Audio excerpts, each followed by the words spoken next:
I was interested in you, um, because I'm quite into surrealism, and I noticed like similarities with you. I'm quite into an artist called Alex Gray, Oh yeah, and sure. yeah, you do quite similar things to the eyes, and I like how you have like the pyramid style as well. Um, so my first sort of broader question is like, where does your style sort of come from, and like how you decide what you paint? Yeah, good question. So the style is primarily influenced by the Flemish painters of the 13th and 14th century. Right. So that is in terms of the actual technique they used to paint and the materials used to paint. So the subject matter itself is primarily influenced by psychedelics, as you can tell. Of course, other surreal art. I love Dali and some of the other surrealists, but really the work is it's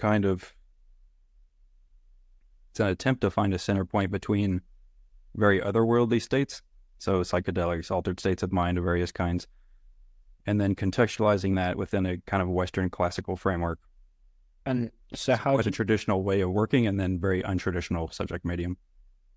so do you have like a psychedelic experience and then try and sort of translate that into painting then? Some of them happen that way, yeah. So some of the pictures are very direct images from experiences. It tends to not be like that because I don't know how familiar you are with the experiences, but it's quite difficult to remember all the details.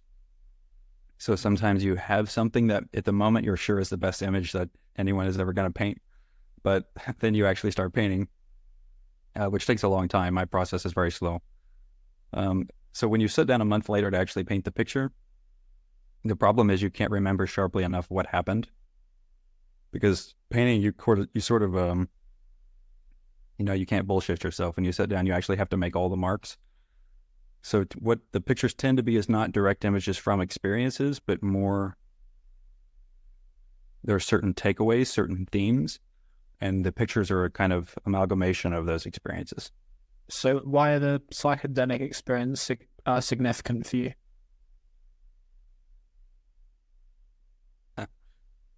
Well, psychedelics were life-changing for me. So at first I started using them for personal reasons, just dealing with trauma and past experiences, because I had heard at the time that people had had a lot of luck in treating things like depression with them. So it started in a completely unrelated to art or visual stuff at all for me. But then I just quickly realized as you up the dosage, you get into, totally spectacular states. And so it became, after the personal stuff sort of got shifted out of the way, then it became a path of, I need to try and convey these experiences to other people. Because just statistically, most people are not going to do that. Most people, one, aren't going to trip at all. And if they do, they're very unlikely to take a high enough dosage to get into the really strange realms. And when I saw they were actually there, it was just a kind of, well, I felt my life had purpose. So yeah, I'm really interested in your experiences of these realms, but I just want to ask. So, what I gather from that, am I right in saying that your like artistic career stemmed from psychedelic experiences, or were you very into art and were sort of creating things before that, and then that sort of then came through your work as that entered into your life, or which sort of came first, or was it a different journey? Yeah, so the art came first. So I painted actually when I was a kid for quite a few years and wanted to be a painter. And for various complicated life reasons, decided not to do that. And life took me on a very roundabout trip where I ended up at psychedelics. I wasn't painting yet. I hadn't started painting again. So probably hadn't painted for, I think, 15 or 17 years or so. So completely set it aside, not painted even a single picture during that time. And then for some reason, after the first LSD trip, I thought, I should kind of pick it up again. And within 2 months, I was pretty much rescheduling my life to make more time for painting. And within 6 months, I was sure that's what I wanted to do going forward. So it was I started with the art first and had a classical background in painting and was actually doing classical painting while doing the psychedelics because I knew I wanted to sort of paint the psychedelic experience, but I didn't know how to do it because I was very much trained as a classical painter, which is it's a very different way of looking at things. And I knew I wanted to incorporate the two. So there was a kind of, I started with classical art, took a long break, discovered psychedelics, started painting again, but just classical painting. And then at some point when I felt I was ready, then I decided to start doing the work that you're seeing now. Yeah, Sorry, Jay, I just want to keep going on this point for a moment. Is there anything specific that sort of caused that passion that you had to sort of fizzle out as you got older and you took that break?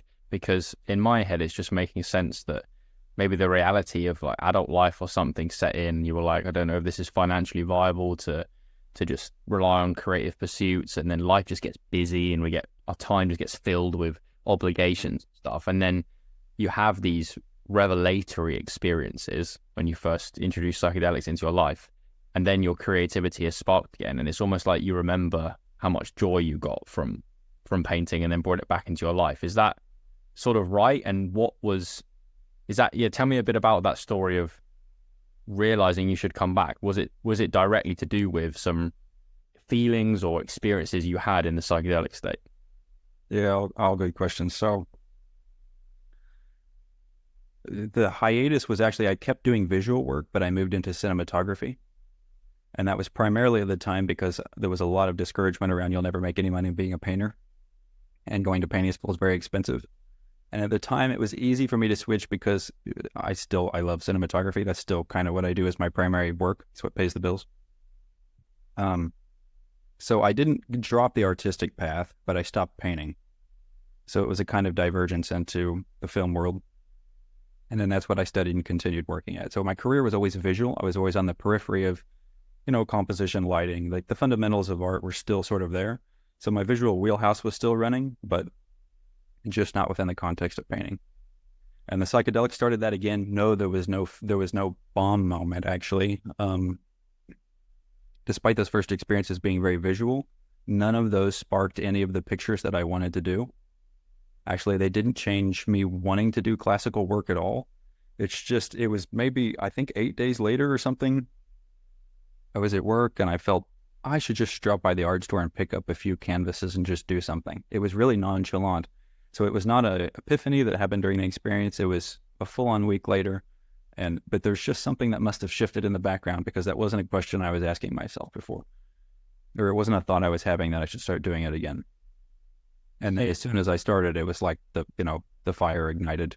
It was almost embarrassing. I thought how have I come to know what I knew clearly at 7? And it took me a long time to get back to the point where I could just, I knew for a long time what I wanted to do. But it's an interesting story. It's almost like the trips want to show themselves through you. Like, it's interesting, like, to go back and pick that up. Do you think like there's a bigger sort of influence that has made this happen? Yeah. Yeah. Whatever is running the simulation is doing that. The simulation of the model or whatever you call it. I think there is some, I don't know what that thing is, but yeah, I think there is some, you can call it overmind if you want, if that's the kind of thing you're referring to. Mm-hmm. Yeah, I think there is some force. Some people call it spirit. You can use those kinds of words if you want. I think we really don't know what it is, but I think those things are preordained. I don't think there's any such thing as chance. Yeah, like, I mean, I've experienced some of these sort of patterns as well, but your art still stands out quite a bit. Like, what's the story with like the use of pyramids? Is that sort of stuff that you've seen repeatedly on the LSD trips? Actually, not LSD. So the pyramids for me happened later. The pyramid form and actually basic shapes like circles, squares, and stuff was not something I was interested in doing. I mean, it was not a shape that drew me before. So I had one experience on DMT where, I don't know what that thing was, but it just sort of presented itself as like the face of God. So it was literally the classical pyramid with the little eye at the top that you see on like money. The American money has it on it. Like this kind of, just very classical esoteric shape of the pyramid with the eye at the top. The all-seeing eye, or the eye of providence, it's sometimes referred to. So I just actually saw that on a DMT experience. So like a triangle like this, and it was split into smaller triangles, 3 of them. And there were eyes at the top, which just kept rotating to different kinds of eyes. The whole feeling of this thing was kind of like luminous. I mean, it was really like it was transfixed. It was some line between beauty and terror. You have the sense that this thing is some sort of ultimate expression, and a feeling of perfection about it completely. And the 2 lower quadrants of the triangles would just repeat with different types of imagery. So you could have math equations there. There might be landscapes, some biological forms. So it just seemed to be the whole of existence as an image was just running through these squares these small triangles in the triangle. And so I just saw this shape which presented itself, and then something on me just became transfixed with this shape, and then suddenly experimenting with the geometry of a triangle and the kinds of shapes you can fit within it, that kind of stuff. Yeah, so I mean, that's so interesting, because how do you think an image like that you experienced in a DMT trip has ended up on American dollar bills? Because that shows that symbol, that image must be a deep part of human society and culture, and now it's somehow still present in the modern world, and we all recognize it, even if we didn't have the psychedelic experiences that you've just described. So do you think that symbol, that image, is some part of our ancient culture that has just carried on, and as we've disconnected psychedelics from society for legal reasons, and now they're just sort of blacklisted still in a lot of places, but that image and that symbol still remains? It must be something sacred or important in that, surely. I suspect that if you could take a survey of the alien cultures, you'd find that shape in many places. So I'd say it's much older than humanity. It could be a little older than life. Wow, so you think it's like a wider universe thing than just a... I think it's sort of a metaphysical primordial shape. Just something in a platonic realm of simple, perfect shapes. I would say this triangle, in the sense of the knowing triangle, it's complete in and of itself. It has rigidity, unlike a circle, which is also complete in itself, but seems to have no particular shape. The triangle is a unique shape in that it presents itself as perfect, equal on all sides, and also it is the most stable shape that we know of. And perhaps that means something deeper about the structure of nature, especially as we discover nature is probably more mathematical than it is biological. Can you talk about describe it, tell the story of like your DMT trip, because it's a bucket list thing, and I want to hear your story. Oh, which one? I've smoked it a couple hundred times. Couple 100. Wow. Okay, well, yeah, because the first time I had done other stuff before, but yeah, first time I did it, it was like, it's difficult to put into words. It was really a Pandora's box moment, or a red pill moment, and I thought I had been pretty red pilled because I had taken a bunch of other stuff at really high doses, which tends to make you feel like you know something. And DMT just burned the house down for me. It was such a complete ontological shift. So instead of sort of pinpointing like a specific story, could you maybe go into some recurrent themes from those experiences, and then some insight or some lessons that you've taken from what you experienced into the way you look at the normal human experience, and then we can sort of bounce pad off those into different topics and see where conversation ends up? Sure, yeah. So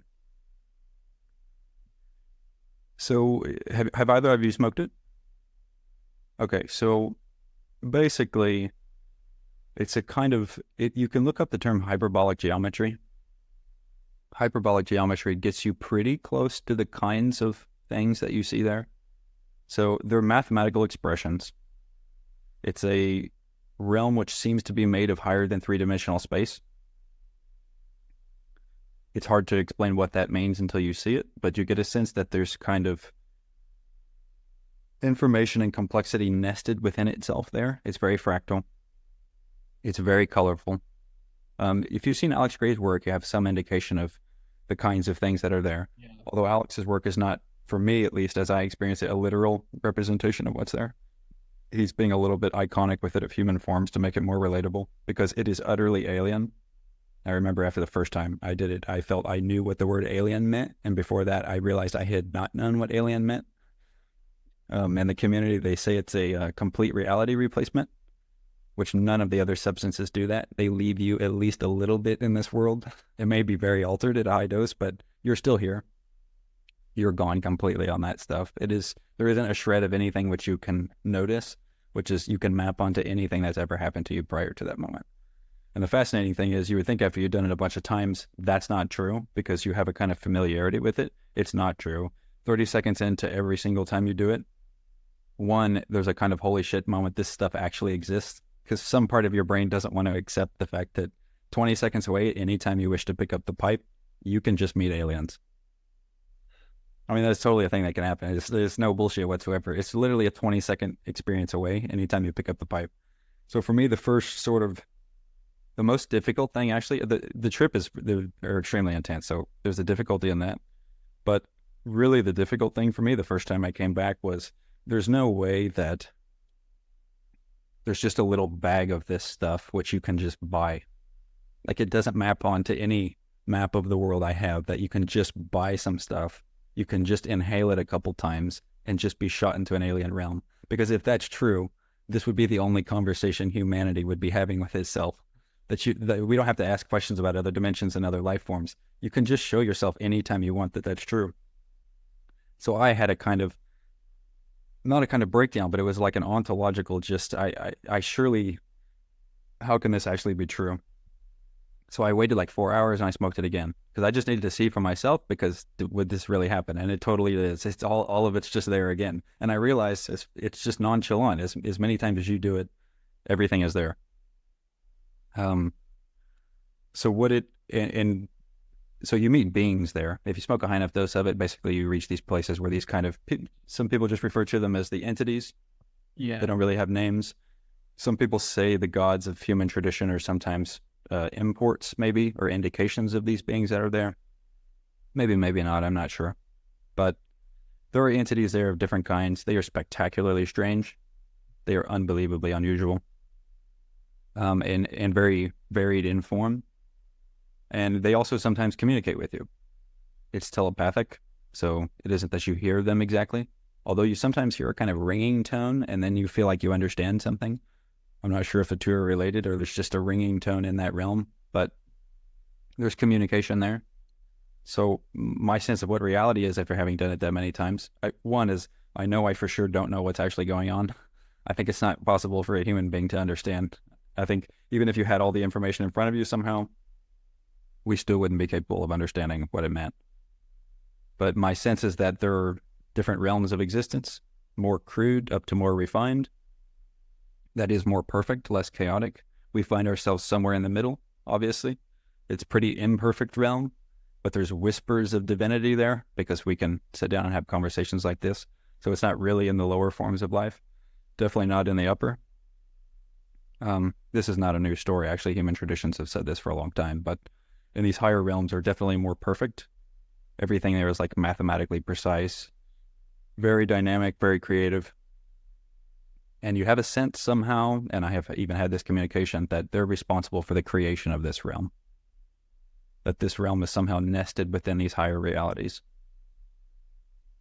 There was a second part to your question, but I don't recall what it was. Sorry. Yeah, it was, so from these experiences, what are the key maybe insights, takeaways, lessons that then go into how you approach and view the human world that we live in when we're not in these states? I mean, you sort of alluded to some bits there, but I'm interested if there are any sort of things bits of insight that helped you process parts of this life from what you experienced in. Oh, yeah, sure. So there's a whole spectrum of strange stuff that goes on with DMT. So the super fascinating thing about it is you can take a really small dose of it, super small, like 4 milligrams or something. It will not get you anywhere near this realm I'm talking about. You have to do much more. But personal revelations can happen at the really small doses. So very bizarre things. So I've had instances where I smoked it and I'll think of a person and then I'll realize how that person sees me. I just suddenly seem to understand what I look like from this other person's perspective. Like someone in my life, someone I know, can be close or not close. And that's all the trip really contained. There's always the little faint math stuff going on that doesn't get too strong if you don't smoke too much. But sometimes it'll be like your brain just gets a thought just inserted into it. and you suddenly see something very personal, very grounded like that. And then up from there, the more you increase the dose, the more impersonal the revelations become, until you end up in some space where you kind of have to do it to understand what this means, but you just get a sense that all of nature is really just a processing of information, and that life is a kind of mechanism which is basically performing a kind of computation, as far as I can tell. I think there's a kind of experiment going on, and these higher dimensional beings do things like create universes in the same way that we use particle colliders. Like we hit stuff together to infer what happens when you do that, and from their level of understanding, they can actually instantiate, universes. Wow. So there's a because you can, and I mean that quite literally. You can actually sometimes have images where you just see this constellation of universes, like in a grid. They're all just sort of sitting there together. Yeah, I mean, you get a sense that you just belong in one of them, and that from their perspective, these are like, like little vials. They're checking who knows what at their level. What on earth is it that they still don't know? But I get a sense that this realm is nested in the reality created by higher beings. And I'd be a little careful there, because I'm not necessarily. There's a temptation when you start to get into this to start bringing in religious themes, and of course for good reasons, because it's tones of creation. But I think you have to be careful not to be simplistic about the traditional good and bad stories of religion. I think whatever they are is like transmoral. I think they're simply in a realm of being where we can't comprehend what they're doing. Yeah, so there's so much that I want to sort of break down and go into there. I've got a lot of questions. Some about your experience, some about your theories about things that I've thought about. So firstly, I want to talk about time perception, because I've heard that the DMT experience is 10 minutes, something like that? 10's a long trip, actually. For me, it times out at around 7. If you're gone longer than 12, that for me is like very long. And I'm wondering, how is your time perception skewed when you're in that state? Does it feel like, I can imagine it will probably feel like a lot longer than that, but give me a little bit just quickly of what that's like, because I've heard it's almost like you feel like you've lived a lifetime and it's been 10 minutes. Like, yeah, definitely. So there is an extreme time dilation in that you're just sure it's dramatically more than 7 minutes. And also just that whatever that other place is, it's kind of not happening in time. Time doesn't seem to make much sense there, because if you just if you smoke it enough times to get a little bit calm, the issue when you do it the first times is you're scared, frankly. It is scary to do it. It's not calm.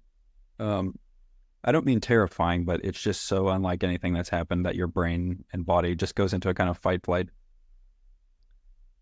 So it's hard to sort of just calm down and study what's happening. But after you do it enough times to a little bit sort of get your wind, I get the sense that time's not really happening there, because if you just observe it, there just seems to be these kind of machines made out of math and language and shapes. Those words don't seem to make much sense, but there's a kind of like factory there, and these machines just seem to be spinning, and they're creating objects, and the objects disappear and new ones show up.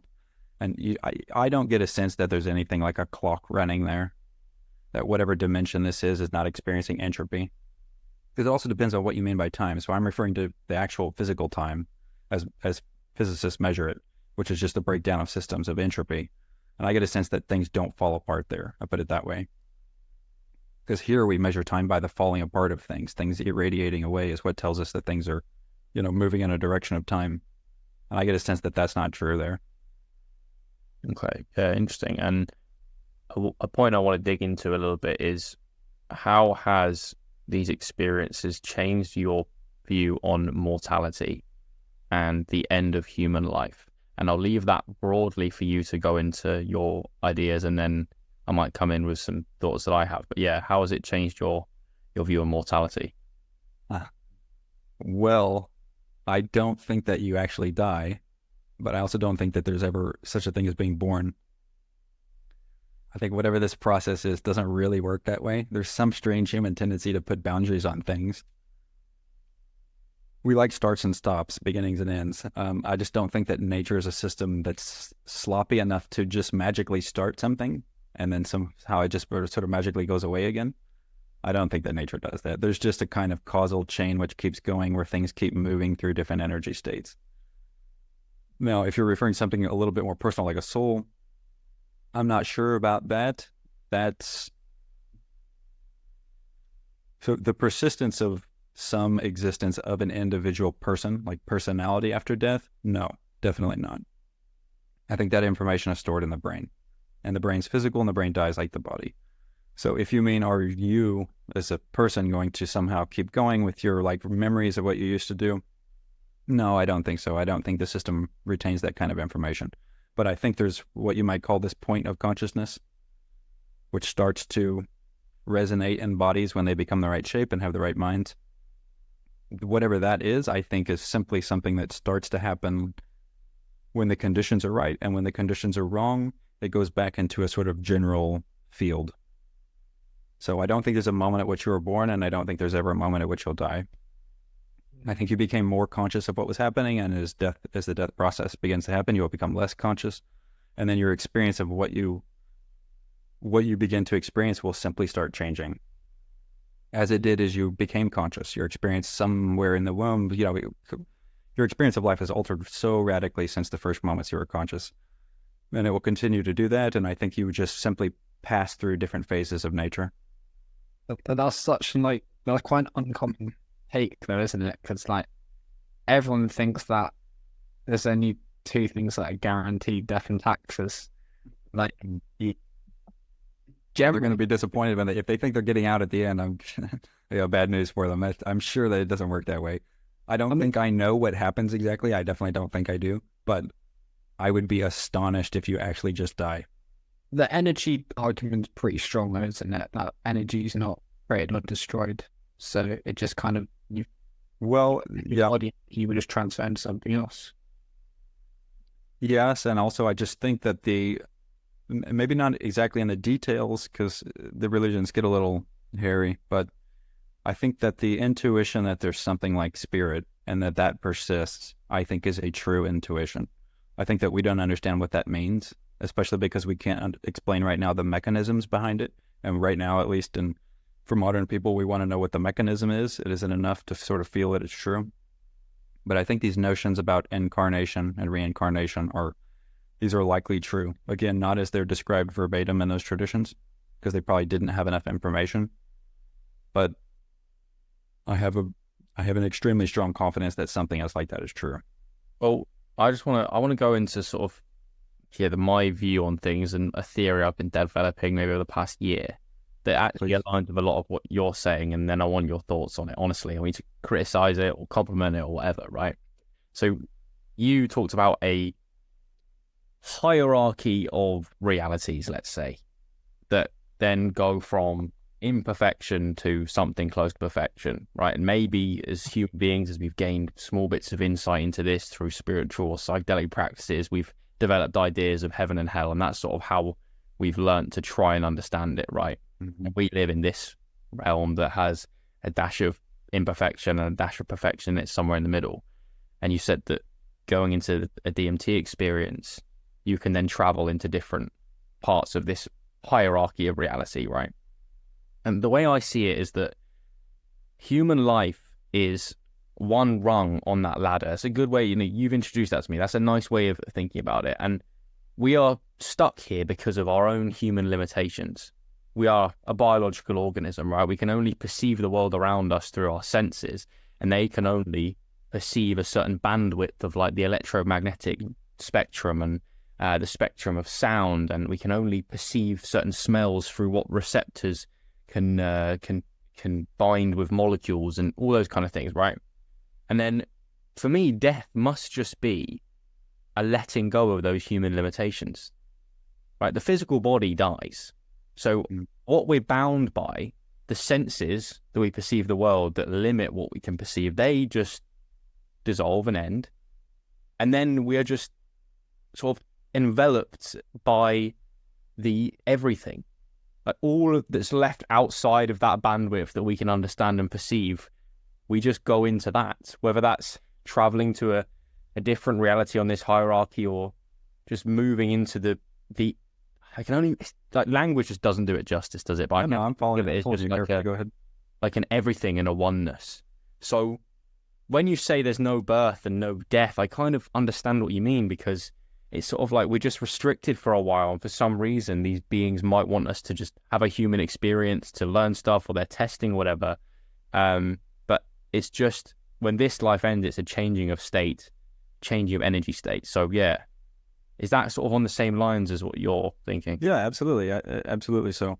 And I think it could even be something, of course, it's something more subtle than what we can think of, but it may even be that it's not that you're in a particular plane and then you move to the others, but likely in some form you actually exist in the whole stack. And what happens is there can be shifts in the middle of these things, but it isn't that you then move to the other realm. There was always a kind of common existence up the stack. Because one of the bizarre things about the DMT experience is you get a sense that you also exist there. That something of whatever you are is also whatever this experience is that you're having. Our soul moves on to the next realm. Well, so I have the way after smoking DMT, you're left with a lot of questions and not answers. I'll also say that because it just simply shows you how little you understand about everything. But you tend to want to understand and then start your own kind of investigation. My investigation led me to Buddhism. So mostly my understanding of the kind of thing you're talking about is their cycle of this samsara. They say there's this process of suffering which goes on, and you can be incarnated into all different types of realms. There's the heavenly realms, and there's hell realms, and middle realms, which we're in. And all these realms, though, have the common quality that they are all impermanent. None of them that you ever go to are you actually going to stay there. You just keep getting shuffled through. And for some reason, this whole system is weighed on this thing called karma. So you just carry karma through these realms, and you can get, sort of better chance rolls on your rebirth, and you can get into some of the higher realms, but they're not going to last. And ultimately, it's the kind of karmic debt which follows you through this cycle of incarnations into various realms, because you don't necessarily need to be born back into a human realm, or even as an animal or plant. It can be into completely other realms of existence. And that this wheel just keeps going, this is samsara, until the person has attained realization, until they understand what's going on, at which point the system sort of lets them go. If you imagine this is a big machine, and the machine is computing something, this is how I think about it now because of the DMT. So you're a piece of a computation, and it's running through these realms. And there's something that they're trying to compute. For us, it ends up being experienced as suffering. At some point, the person can transcend suffering, at which point they're sort of ejected from the loop. It's not necessary for them to be a part of the computation anymore. So the Buddhists would say when the person has attained realization, they've now left samsara, and they move into the realm of nirvana, where they'll no longer be subject to all these incarnations. That this only happens when the person still has some karmic debt. What do you think we're in right now? Like a purgatory? No, it's generally referred to as a kind of middle realm, because you can have pleasant experiences. You can have experiences which are indicative of the heavenly realms. So you can imagine the best part of your lives if that just kept happening. That's all there was. You're just on this loop of good experience. That would be a heavenly realm. And you can imagine the worst parts of your life just kept repeating, and that was all there was. And that would be a hell realm. So we find ourselves in a middle realm because you can oscillate between the two. Interesting from the Buddhist perspective that this is the ideal place to be to learn, because in the lower realms, the person tends to be so overwrought with grief. The person, they wouldn't necessarily be a person, of course, whatever they had incarnated in the lower realm. It's so unpleasant that they don't seek anything else. They're dealing with too many base difficulties. And in the higher realms, no one wants to get out because it feels too good. So there's the curse of this constant pleasure. So a person never becomes a Buddha in a heavenly realm because they're never motivated to sit down and practice self-realization, because they have no suffering they're trying to escape from. So these middle realms offer a place where there's enough stability that you can find a place to be calm and practice, and yet you still suffer. So there's still a strong motivation there to be free of suffering. So these are the definitions of these middle realms, and we find ourselves in one of them. And it's considered a human birth is considered a very special thing in Buddhism precisely because it offers you a very rare chance to practice self-realization. And if these sort of beings that you talked about are using our universe as a test or a sort of, I don't know, an experiment, like they're in a lab, you use sort of test tube terminology and things like that. Why do you think they would place in our universe molecules that allow us to access a small insight into what's really going on? Because do they want us to question why we're here and figure it out over thousands, millions of years? Or was that some, I mean, I don't know, what's your opinion? Because, yeah, it's interesting that, and also that only certain members, it almost feels like if our human world are willing to dive into this part of life, it's often rejected by the average Joe, or because of fear or anxiety around the unknown, or it was never accepted by the society in which they lived. It's just not a part of the human experience that they want to tap into. So why have we been given access, do you think? So generally I would just say there's a tendency to make things personal. Humans do this a lot. So everything is about me. So I don't think they have any particular intention for us at all. I think they'll end up finding that the thing that scares us about the gods that we've always suspected were there is not that they just don't mind what happens. You say, what do they want? I feel like there's a good chance they don't want anything. I feel like they have transcended having a nervous system, and they no longer experience things like wants. Like, you want water, you want sleep. I don't think that they relate to. I think it's very difficult to comprehend they probably wouldn't even have minds, but it's very difficult to comprehend the state at which they experience things. So I would say it is extremely impersonal. So we have to acknowledge that in some sense must be true, because they allow all the negative things to happen. Right? They never put their foot down and stop that. So at some level, you have to sort of have a somber face as to whatever they are and know that they are allowing the worst possible things to happen and the best. I would say, why does this particle show up? It might just be that there's imprecision in the system. Maybe things are sloppy. Maybe there's no way to build these smaller realities without some of the dust of the higher realities sometimes falling through the cracks. Maybe there's just these little weird quirks in the system where if you look at them, there's a kind of a mathematical non sequiturs where there isn't really supposed to be something you can inhale that takes you up, but it just happens to be that nature's a little sloppy like that. There may be even at their level, there may be a degree to which precision is no longer possible. It could be intentional, of course. Maybe these are seeds for things. Maybe if they're trying to raise the awareness inside that system in a very stable way, because they can't have everything suddenly change at once. Maybe the way that works is you just leave these little breadcrumbs. So once in a while, someone talks about it, and the other people kind of know that it exists, but don't do it themselves. And over time, the information becomes more and more out in the open, and the whole system sort of moves up the energy scale, so to speak. Maybe as to why exactly it's there, it's impossible to speculate. It could just be, again, cosmic dust. Could they be testing us, though? Because it seems like the world is orientated, like there's a lot of push factors. I don't know if that's right. Oh, yeah. It's very frowned upon. It's like even kind of like, even silly things like, people use tree hugger as an insult. It's like people don't want us to be within pagans nature and kind of like exploring its possibilities. Yeah, I mean, I don't know about other cultures. I can say for the West, my understanding is that happened due to Christianity. Because prior to that, the pagans would not have had those attitudes. So I think for almost all of human history, nature relationship and the use of substances through shamans, this was not frowned upon and was a part of cultures, and for many cultures still is. So the certain demonization of it, my understanding is that is a modern phenomena. I don't know enough about religious history to know exactly why that happened. After having been away from substances and then using them, I can say it makes you question authority. So there's good reasons why governments in general don't want to give people mushrooms, because at some point you're just going to go, well, there's a lot of bullshit going on around here, and I don't really agree with most of this stuff.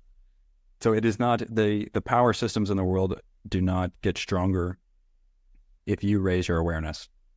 They get weaker. Yeah, because it feels like the power structures we live under are held upon this idea of the human ego that you talked about, like maybe that on an individual level of our desires and our wants, but also just the collective level that you've alluded to, where we believe as a human society we are important, and we, we think about ourselves as the only intelligent beings in the universe, and especially the people in power, they don't want us to be opened up to what reality could actually be, because they will lose their status and what they feed off.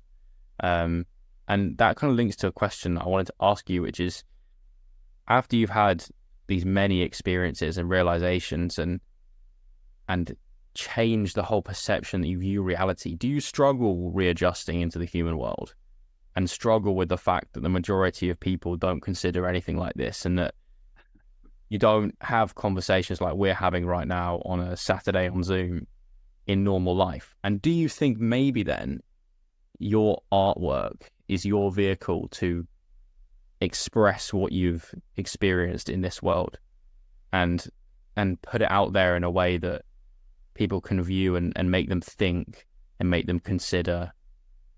Talk to me about that. Yes to all the above. After I had done it, I thought, I'm gonna tell everyone about this. I quickly realized it's not a good idea to tell everyone this kind of stuff is happening. Wait, what happened when you did? No, it's just people, if you haven't experienced it, especially when you're saying like really wild stuff, if you haven't experienced it, there's a part of you that just goes, that's not true. Or you just must be confused, or you thought about it and sort of imagined that that's what it was. People don't want their realities shifted.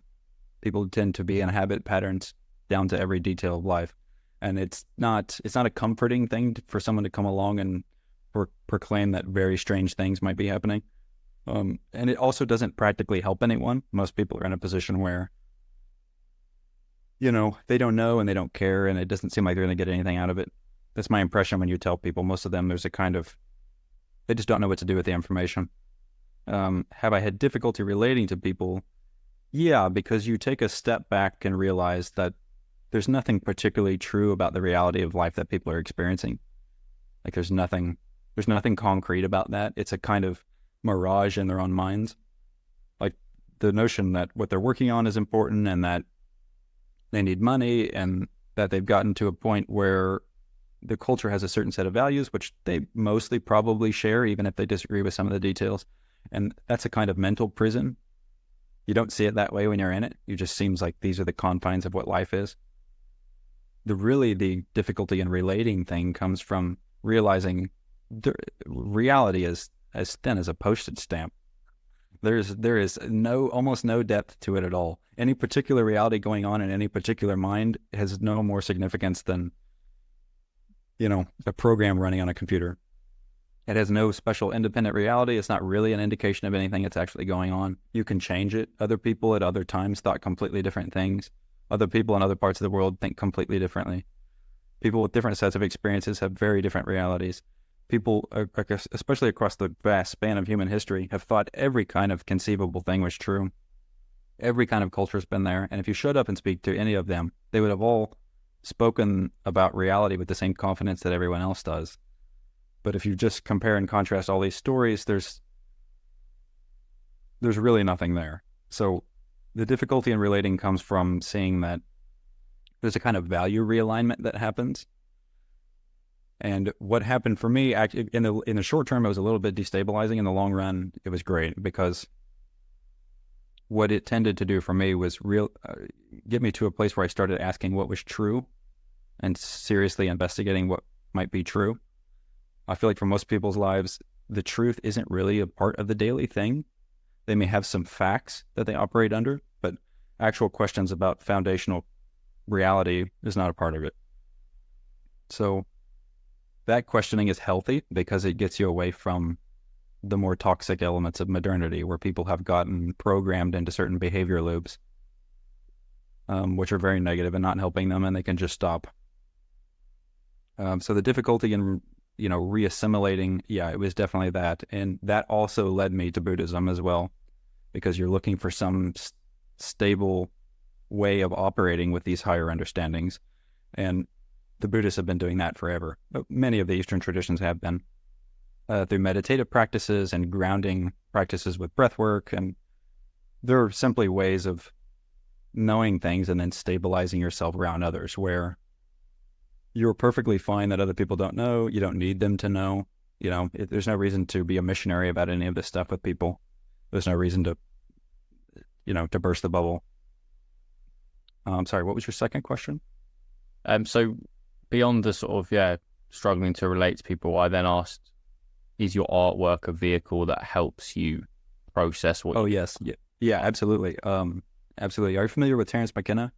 Yeah. Okay, perfect. So actually, when I had started using, of course, like everyone else, eventually you find your way to Terence and start listening to him. And I was already painting at the time, and he said something that really inspired me. He said, he's talking about going to these places, and he's like, I wish I could show it to people, but I'm not an artist. What we need are artists who will pick up the flag and walk into these spaces and come back and show everyone else. And that was kind of a call to arms for me when I heard him say that. I thought there's no reason why that's not me, because I'm in a unique position of wanting to do it, having the craft to be able to do it. And there's just also a certain thrill of being the guy who left the tribe and saw something wild, and you come back and say, look, here it is. You can tell a story that's effective in a certain way, but when you can really just show an image to people, it opens the mind at least to, because generally what will happen if someone is completely unfamiliar with the subject is they'll look at the picture and then say, well, what's this? And then we start to have a conversation like we're having now. You're kind of forced to, if you're, because I'll say, I don't really know what the picture is, but I'll tell you where it came from. And that just spawns a conversation that either they don't want to have, or they suddenly are asking themselves, suddenly this person who may has no interest and know nothing about it is looking at pictures of higher realms. So somewhere in the subconscious, I'm trying to spread the information that these things are actually there, knowing that most people are simply unwilling to pick up the pipe and do it. So the artwork is absolutely a means of communication of this kind of stuff. It feels like, for me, it was discovery of a higher purpose. It was the first time I felt like there was really a high purpose in being. It felt like conveying those truths to people. I don't exactly know why, but it's very important. I think it is going to be important in the future, because we're only going to get closer and closer to this higher and higher degrees of strangeness, I think. Just a point I didn't fully understand. You said reality was thin. Is that because there's no truth in it? No, it's not no truth. It's just that, see, it's a question of what you think reality is, or people's understanding of reality. Because generally, if you say, is that real? You mean real for you and me and everyone else, like very objective. Reality is an objective thing. But that can't be true, because space and time are relative.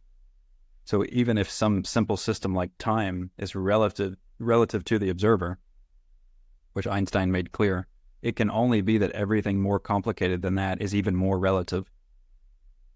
So the realities that people have in mind are extremely complicated things. They're way more complicated than time is. Time is a simple, physical pressure in nature, very simple atomic level stuff. It's almost nothing really happening there. But the reality that people have is so complex. It's full of all their memories and understandings and genetics and epigenetics and who knows what else. There's a tremendous stream of stuff going on to produce in each person's mind reality. But is it real? Yes, but you just have to keep in mind that reality is relative. So it is relative to each person. So whatever a schizophrenic experiences, that is real. It may not be true. It almost certainly isn't true. It seems like it's not highly irrational, but for them, it is as real as anyone else's reality is. So reality is just paper thin, and that you're carrying the only copy of it you think exists. I mean, that's just you. Even when you're relating to another person and they may be saying things that you resonate with, the other person is still an image in your own mind. You're still filtering them through your own understandings. So at the end of the day, you're only ever left with your own mental processing.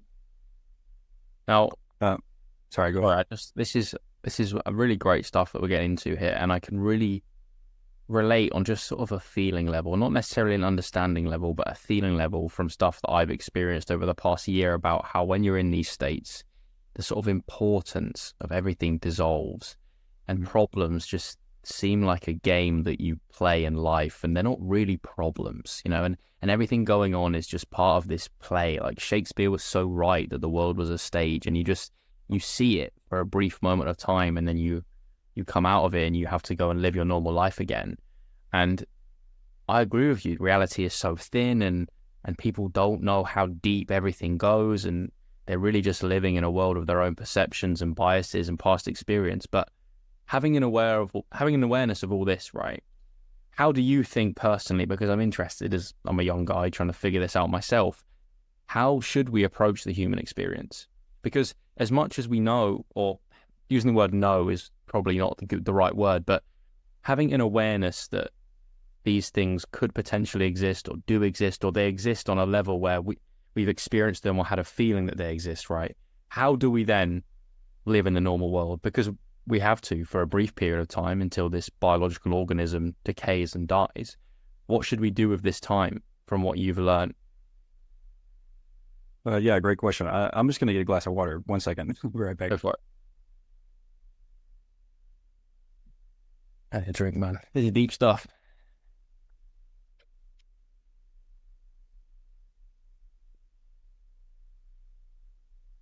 Yeah.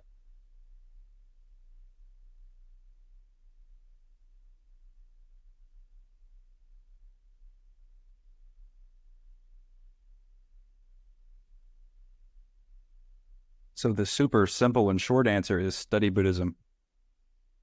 Everything that you want to know is there. I promise you that's true. I don't know what your attitude towards those kinds of things are, but every kind of question I can feel you have in the background has been discussed at great length for many thousands of years by people who understood a great deal, and they'll give you instructions. Ultimately, it comes down to learning to tame the mind. So it's a process of meditation and mindfulness.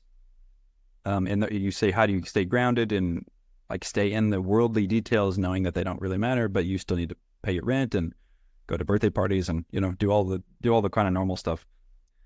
So that's a toss up between two layers of understanding. So they would say there's ultimate reality and relative reality. So the ultimate reality is emptiness in Buddhist terms. So all of those things that are going on are ultimately of no meaning at all, because they keep changing and they just keep going away. So you can imagine 3 years ago, something you were super worried about that you thought really mattered, and how much does it matter to you right now? You realize as soon as it passes, it was kind of a mirage. You're transfixed for a moment on something that really mattered, or what someone said, and then sometime later you can't even remember that it happened. The mind has this tendency to, they would say, get attached. In Zen, they call it sticky mind. Things stick to the mind. They happen, and the mind tries to hold on to it like that's what's real. But when it does that, it's losing the reality that reality keeps changing. So everything is impermanent and keeps flowing.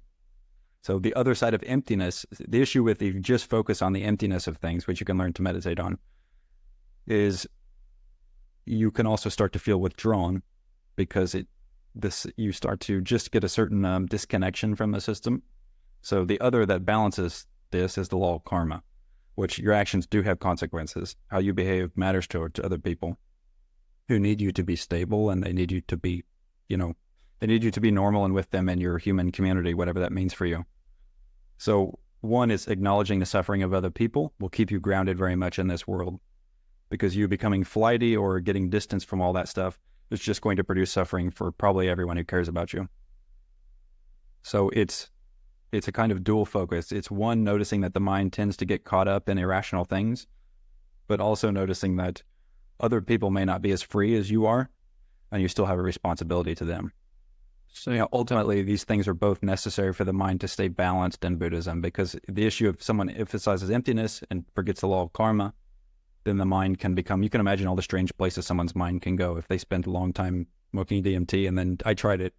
It doesn't work. Ultimately, there's just a loss of balance there, because you have a body, and one way or another, whether you like it or don't like it, you're having a human experience. And just engaging with life in an honest way will keep your feet on the ground. But you'll also be able to do that with equanimity or balance of mind, knowing that those experiences are inherently empty. So an example is someone who's becoming very violent about something has no understanding of emptiness. They're completely caught up in the reality that they think is going on. So it's a kind of denial of emptiness. So I don't know if that makes sense, but it's a polarity of these two things which tend to produce a balanced mind, which is the goal of most of those practices. You want to balance both realities. Yeah, I mean, it kind of links to ideas that me and Jake have been playing around with on a couple of episodes of, in the way that life presents itself to us and we approach life, it feels like everything matters so much and also doesn't matter at all at the same time. And it's like, okay, if that is how reality feels, how do we approach that? And we've come up with this theory that you have to kind of approach life in a state of play, in that, like, you have to try. Because if you don't try, then you're going to end up on the streets and you're going to end up being a bitter person as things don't go your way, and you just become a source of distaste and cynicism in other people's lives. So you have to do something in the world. And if you're going to do something, you may as well do something good. And usually things that are good take work. They're difficult, right? You have to apply yourself, and you have to take the responsibility of, okay, if I want to do good things, I've got to try hard, and that means I've got to be disciplined and actually engage with the world. But at the same time, it's all going to dissolve into the nothingness, right? And we're just a tiny rung on the ladder of what's actually real. And then in that case, you have to just play with it. And I think what play is it's a willingness to engage, but also knowing it's not real. Just as children will dress up as princesses or superheroes and play that role, right? You can be a 6-year-old and you can dress up as Spider-Man and jump around the living room and play around and really try to be that character. But you know you're not Spider-Man. And I feel like that is a good applicable way of engaging with the world, but also understanding that at the end of the day, it's all a drama. And we actually can do good things because, like you say, if you relieve someone else's suffering and help with your karmic load, that is something significant. As much as there is ultimate emptiness or meaninglessness, like when you're nice to people, that makes you feel a certain way. And I think it does something energetically in the world that you're living in. But yeah, thank you for that insight. That's useful. Absolutely. Again, you should take a look at Zen because they are saying many of the same things you're saying. There is often an attitude there that one of the issues is that people are just generally too serious about what's going on. There's a kind of very heaviness to it, which has come over many subjects. And, it's become life and death for people in a way it's just a kind of example of mental illness. I mean, they're taking things way too seriously. If people were just 10% more lighthearted about everything, the world would be a dramatically better place if they simply just had a bit more of a sense of humor about most of what's going on, knowing full well that the absurdity of it and that it continues to happen. Yeah, in the Hindu tradition, they refer to it as Leela, the dance. They say that life is just this dance. It's a kind of performance which is going on. You should enjoy it. That's what you're here for. There's no point in really just denying it or pretending it's not happening. If those experiences are happening, then it is the proper thing to pay full attention to what's going on and engage with whatever that is, knowing that it will simply go away. But there's a kind of paradox where knowing that it'll go away and the emptiness of it fuels the appreciation for it when it's happening, because technically every moment will never happen again. It's just a kind of Rolodex of novelty. Have you considered ayahuasca, Stephen? So I've never done what I would say the real stuff. So brewed by a shaman in the correct setting. I've done what's considered an ayahuasca analog, just brewed by a guy in Brooklyn, not a shaman in the Peruvian jungle. Not quite ayahuasca, but basically if you take the DMT that you smoke and you just eat it, nothing happens. Your stomach destroys that stuff. So I don't remember the name of the chemical, but your stomach has something in it which destroys DMT. An enzyme. It's an MAOI inhibitor, I think. And then you combine the DMT with another sort of substance, which stops the stomach from doing that. So I've taken that, which is basically what ayahuasca is DMT. Sorry, I didn't make that clear at the beginning. Ayahuasca is DMT. It's considered a slow release DMT or orally activated DMT, as opposed to just the powder, which is not. Because it's DMT mixed with these other substances so that your body will process it. So I've done an ayahuasca analog, but it's not the true stuff. This question for Joel as well, but we got DMT being produced in the brain, and it's also produced when you die, right? It is, and it's also in weird stuff like your lungs. They're not sure what the hell's going on there, but yeah, what's kind of the link between why is it in our biology? Mm. Yeah. So what's super interesting about DMT? Well, it's endlessly interesting, but one of the things is that you're always on it. So technically, you have been on DMT because every conscious moment of life from the beginning, that stuff was there. And some people have suggested it's responsible for. See, one of the odd things about DMT, again, if you take a really small dose, just like few milligrams, you'll notice that your reality begins to become something else, but does not actually go ahead and change. So it'll be like an overlay that you notice starts to move in the room. And as you up the dose, the overlay starts to get more and more vivid until reality's gone and it's just there. So if in other words, there's a kind of smooth spectrum from human experience into the DMT space, which suggests that it's like turning a tuner on a radio. You just move the dial and the stations keep changing. Because it's a major question, the biggest question, in my opinion, in DMT, other than what it is exactly, is it just something going on in your head, or is it an external reality that you're becoming aware of? That's really the question for all the psychedelics, but I would say specifically for DMT, is it simply novel neurochemistry and nothing else? Or is there really another reality and you're becoming aware of it? Like this reality, you're aware that it is there, and you're under the impression that if you're not there, that reality, excuse me, that reality is going to continue without you. So my impression is that that's what the DMT is. I think it is always happening. That stuff is just happening all the time, and that you become aware of it. Yeah, I mean, that makes sense with sort of my ideas of the human limitation in our senses, that this molecule just extends what we can perceive for a while. Yeah, exactly. So I think our normal imagined reality, like our imagination level of reality that we're in now, is likely coming from the DMT. It is likely one of the chemicals necessary for that to form a kind of coherent picture. Again, because if you do just a little bit of it, you retain this reality and it just becomes a little bit altered. You start to see there's a more structure starts to happen. So if you're like looking at the surface of the floor or a leaf or something, you'll see geometry start to form on the surface of it, very intricate, very detailed, and it will become more vivid the more you do. It suggests that maybe that's the kind of reality which is always going on, and probably for reasons of energy conservation, the brain doesn't usually process that because it's not helpful for survival. You know, you'd probably have to sleep 20 hours a day if you were actually experiencing the DMT stuff, because it would just exhaust the mind so rapidly. So I have a feeling what the DMT is doing is it's somehow just necessary for creating conscious experience at all. Yeah, I mean, it's fascinating that it is. That also, like, I'm not really too well versed in this, but the interactions of DMT in the pineal gland and when people who've had near-death experiences, the theory's been it's because there's a big DMT release in the brain when you die, and that's where people seem, you hear some stories of people, and they have near-death experiences, they seem to go over to a different reality.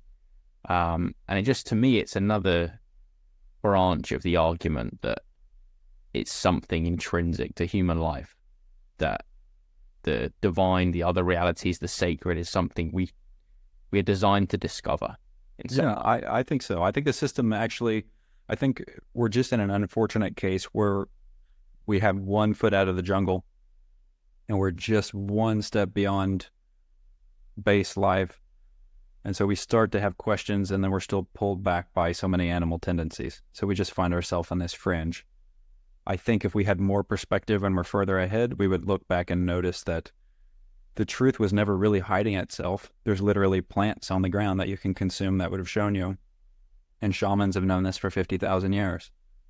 It's just that most people's experience has tended to not come, it wasn't on their path. And so they just under the impression that it's not there. But I don't think it's really hidden. I just think we're in an unfortunate stage of our development where it's not yet common understanding. Yeah, it's almost like the drive of natural selection, right, to keep our physical organism going, means that we have developed systems that are adaptive but hold us back from realizing these things. So, like, the human ego that has this idea of I need to go and gain resources and food, and I need to find shelter, and I need to find a mate to reproduce, all this me, my survival stuff that was necessary for us to exist at all, because our ancestors had to survive and reproduce and all that. That's like a conflicting intention from this more mystical, transcendental stuff we've been talking about. Yeah. And it's almost like, I love that there was a poem in one of William Wordsworth's poems. He said, "Our birth is but a sleep and a forgetting." And it's almost like we're born and we forget what's really there.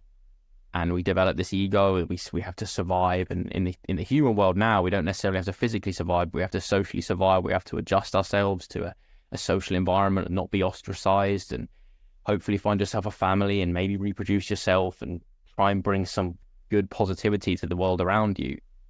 But that thinking about me and my life and I and what I want is a conflicting intention from what's really there. And maybe when we pass on, or maybe the process of human life is to remember. When we pass on, we go back to where we were before birth. But yeah, I think these are ideas that the world is willing to talk about more as time goes on. That's how it feels to me anyway. But it's so sad that we forget though. Like, we live all this life and then the memory just, it disappears. Like, why do you have to forget? Well, I don't know. Maybe it's grace to forget. I don't remember whose quote it was. I think it was Nietzsche. He said, "Blessed are the forgetful before they get the better even of their blunders." And it's kind of true. So maybe it's better you don't have 7,000 lifetimes worth of embarrassing moments that to go through your head each day. Oh, yeah, no. I'll look, man, we're coming to the end of our time, but I'll just give you, before we go, a final opportunity. If there's anything you want to say to people listening from what you've experienced, and just sort of give you an opportunity to say something that you might want to say to the world, because as much as, you know, millions of people aren't going to listen to this will be immortalized via digital platforms. So the relic of history right now. Yeah, just two quick things. Seek the truth and study Buddhism. There you go. Nice and succinct. I appreciate that. Well, thanks for your time, man. And it's been a great If people want to find your art and find out more about you, where should they go? Oh, I guess the best way is Instagram. I'm there at steve.painting.perception. And then my website, stevelatta.com. Brilliant. Thank you. Thanks everyone for thank you guys as well. I really appreciate it.